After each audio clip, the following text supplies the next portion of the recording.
नमस्कार सांगने मु शिवप्रसाद टेचनी ओडिया चैनल को आपण को स्वागत।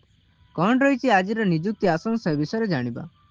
यदि प्रथम थर पर आम चैनल को विजिट करते आम चैनल को सब्सक्राइब करने जहाँफल प्रत्येक दिन खबर आपण सब जापर जहाँ न्यूज रिलेटेड रहिबो। आरंभ हेब अग्निवीर वायु निजुक्ति रैली। यही रैली ओडिशा रे ही हेब। जो माने इच्छुक अच्छा रैली को जापर। यही रैली रे डायरेक्ट सिलेक्शन हेब। यही रैली आम ओडिशा रे ही हेब। आसंतु भिडियोटी को संपूर्ण भाव में यही रैली को जीवाई आपण मानकर बयस 17.5 वर्ष रु 21 वर्ष होइथिबा दरकार। जदि आपणकर बयस यही देइथिबा क्राइटेरिया भितर थिबो ताने आपण जाई परिबे। यहाँ पर शिक्षागत योग्यता मध्य रही। जदि आपण +2 पास करथिबे किंबा +2 भली आईटीआई किंबा डिप्लोमा भी करथिबे जेकोसी 2 वर्ष कोर्स करथिबे ताने आपण याको अप्लाई करि परिबे। ता सहित 50% आपणकर मार्कशीट रही रिजल्ट ताहले आपण याको जाई परिबे ही रैली को। एवं इंग्राजी सब्जेक्ट रे मध्य 50% थिबा दरकार। जदि आपण मानकर यही क्राइटेरिया रहउची ताने आपण यही रैली को जाई परिबे। यही रैली को उभय पुरुष और महिला माने आवेदन करि परिबे किबा यही रैली को जाई परिबे। यदि आपण पुरुष कैटेगरी होइतिबे ताने आपणकर उच्चता 152 सेंटीमीटर होइतिबा दरकार एवं चेस्ट 77 सेमी होइतिबा दरकार एवं ताको विस्तार कले 5 सेंटीमीटर बढ़िथिबा दरकार। सेहीपरि महिला मानकर भी उच्चता 152 सेंटीमीटर रही। जदि आपण मान पाखरे एई सब क्राइटेरिया थिबो ताने आपण एही रैली को जाई परिबे। आपण एही रैली पई योग्य होइथिबे। देखंतु विज्ञापन चिट्ठी आसी जाईची। एही विज्ञापन चिट्ठी द्वारा उल्लेख अछि जे अगस्त 27 तारिख रु आरंभ होई सेप्टेम्बर 3 तारिख रो शेष होबो एही रैली। एही रैली रे पुरुष मानक पई अलगा डेट रहिची एवं महिला मानक पई मध्ये अलगा डेट रहिची।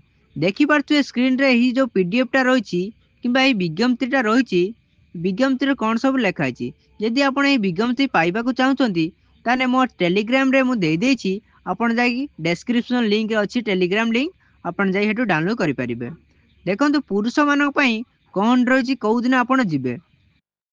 पुरुष प्रार्थी मानक पई 30 तारिख आपण जाई पहुँचबे अगस्त 30 तारिख एवं यह रही 6टा रु 10टा मध्य जाई पहुँचबे। 30 तारिख 6टा रु 10टा मध्य जाई पहुँचबे। सेहीपरि महिला प्रार्थी मानकर 2 सेप्टेम्बर सकाळ 6टा रु 10टा मध्य जाई पहुँचबे। महिला प्रार्थी माने 2 सेप्टेम्बर सकाळ 6टा रु 10टा मध्य जाई पहुँचबे। यदि आपण 10टा पर जाउचंती ताने आपण को गेट को अलाउ करा जिबो नाही। से रैली रे आपण को 2 दिन रहिबा को हबो। से 2 दिन रे आपणकर सबु क्राइटेरिया फुलफिल करबा को हबो। जेपर कि शारीरिक फिटनेस एवं गुटे रिटन एग्जाम हेबो एवं मेडिकल टेस्ट मध्य हेबो। जदि आपण से तार पास करचंती ताने आपण को सिलेक्ट करा जिवो। आसन देखिबा शारीरिक फिटनेस परीक्षा कोन रहिछि। जदि आपण पुरुष प्रार्थी होइतिबे ताने आपण को 7 मिनिट रे 1600 मीटर रनिंग करबा को हबो। ता सहित 1 मिनिट रे 10टी पुशअप मारिबा को हेबो एवं 1 मिनिट रो 10टी सिटअप करबा को हेबो। सेही परी 1 मिनिट रे 20टी स्क्वाट रहिछि। 20टी स्क्वाट रहिछि। सेही परी महिला प्रार्थी यदि होइतिबे 8 मिनिट रे 1600 मीटर रनिंग रहिछि। ता सहित 1 मिनिट 10टी सिटअप्स रहिछि एवं 1 मिनिट 10टी स्क्वाड एवं 15टी पुशअप रहिछि। कोन रहिछि रिटन एग्जाम। रिटन एग्जाम रे 50टी क्वेश्चन एवं 45 मिनिट समय रहिछि। रीजनिंग ओ जनरल अवेयरनेस रे 30 मार्क एवं इंग्रजी रे 20 मार्क मोट 50 मार्क रे एग्जाम हबो। ए एग्जाम टी रिटन एग्जाम रहिछि जा पई मोट समय 45 मिनिट रहिछि। सेति मध्य नेगेटिव मार्क मध्य रहिछि। कोन रहिछि यार डॉक्यूमेंट जाका आपण नै रैली को जाई परिबे।